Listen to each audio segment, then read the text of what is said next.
Well, I think the breaking ball and landing the cutter slash slider and the curveball in the zone as much as I did, I think that was really big for me.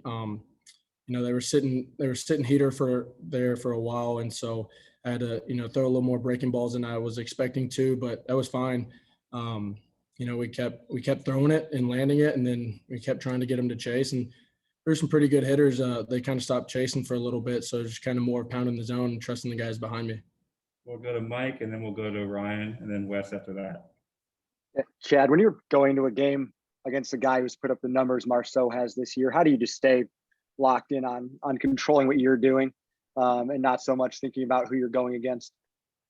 Yeah, just trusting my teammates. I know what this team can do, and this team we always play for each other, and so I play for them, they play for me, and everybody in between. So just trusting. I know my guys can hit, and I know my guys can field. So if I do my job and give us the best chance to win, I know they're going to do the same. And we just trust that will give us the outcome that we want. Coach Vitello has talked a lot about you being kind of a lights on pitcher, big moment. Just first home SEC start again with a COVID packed crowd. Just how excited were you for today, and how much confidence did you have in yourself?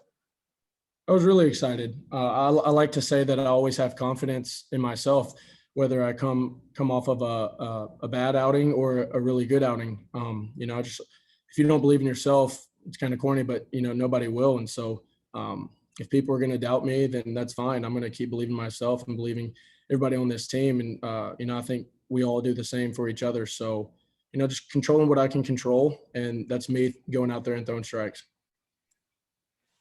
Yeah, Chad, I guess on that one home run ball there, it looked like maybe you just sort of left the ball up a little bit, left it over the plate.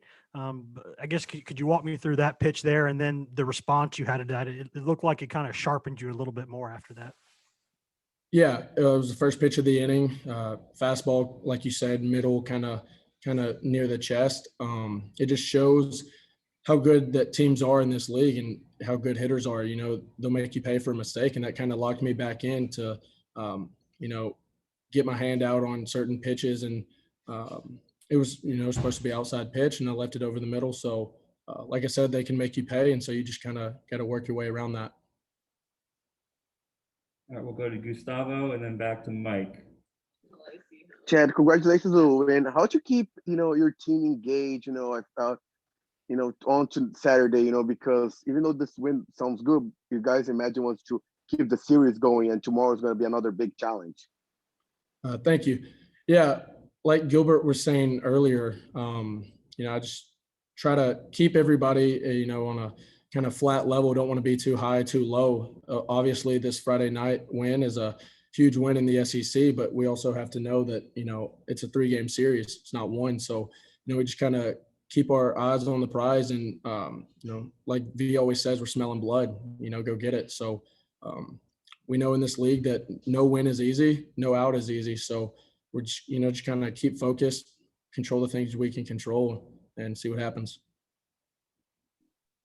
Chad, to kind of steal a question from Ben here, what's it like when you see your head coach sprint 10, 15 feet out of the dugout and kind of pumping his chest at a double play in the 9th inning like that?